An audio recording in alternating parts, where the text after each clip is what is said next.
She said it was okay for me not to be there because what I'm doing is for the future of her baby.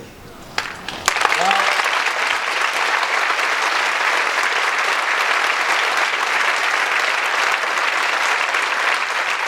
her pregnancy and her birth has been nothing but joy. Now they have no worries because a birth is a joyous event without the threat of a crippling debt, because all Canadians share that cost. That wasn't the case for my parents, who lived in constant fear of an accident or getting sick. My wife Tara recently had a severe heart failure, was rushed to emergency and stayed in intensive care for 5 days. And not once was she asked, "How are you going to pay for this?" This is Canada. And I'm so proud that Tommy Douglas and Canadians overcame opposition.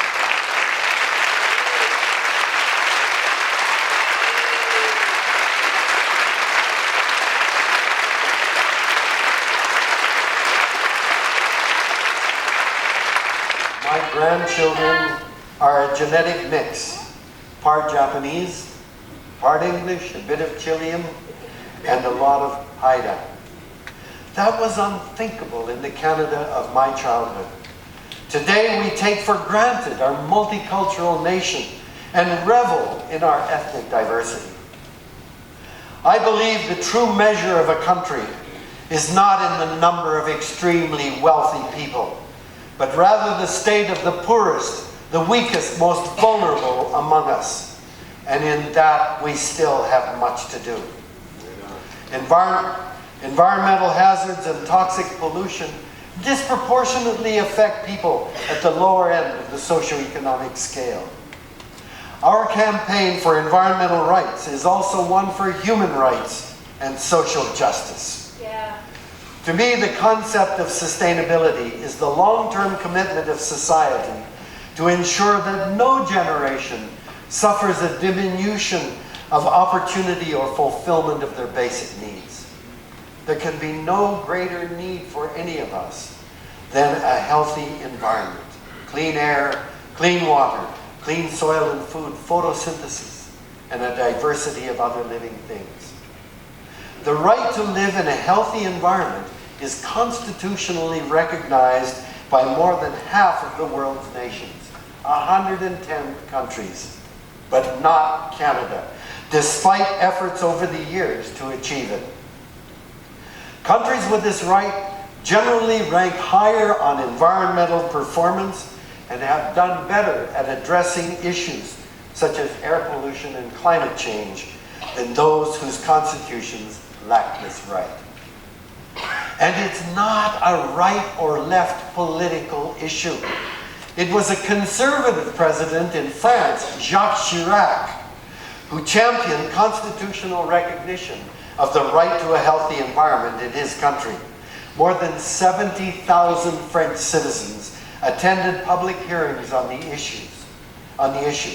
And France's Charter for the Environment was later enacted with broad support from all political parties. And it's not about hindering the economy. Countries with environmental rights see improved economic performance through increased innovation and competitiveness, development of sustainable industries, as well as lower health costs. If we had such rights in Canada, it would mean the rights of people to breathe clean air and enjoy good health in Ontario's Chemical Valley in Sarnia would take precedence over the rights of local refineries and chemical plants to spew harmful pollutants into their surroundings. It would mean all Canadians could drink water from their taps without worrying that it may make them sick or it possibly kill them. It would benefit the most vulnerable in society, who often live nearest to contaminating industries.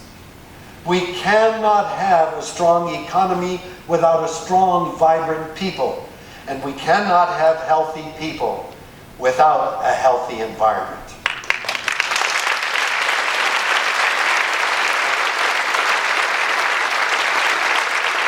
How can we bring about this change? Look around you. We in this room tonight are the people who can make it happen. Because if not us, who? From my perspective as an elder, I know the most important thing any of us can do is to make the commitment to work together to achieve the vision. I remember when one person, Mahatma Gandhi, inspired a nation to confront and defeat the power of the British Empire. I remember when ordinary people came together and brought down the Berlin Wall, breaking apart the Soviet Union and ending the Cold War. I remember how one man, Nelson Mandela, became a symbol for a movement that ended apartheid in Africa. Change can happen. When we stand together, I believe nothing is impossible. I know you all agree with me that we want our children and grandchildren and their grandchildren to live in a Canada and a world where clean air, fresh water, fertile soil, and abundant diversity are accorded the importance they deserve. We want them to inherit a Canada that lives up to its values, with the rights of all citizens protected. We speak often of rights, but with those rights come responsibility, our responsibility to see that those rights are deserved. So let us come together and celebrate what Canada is and what it can be.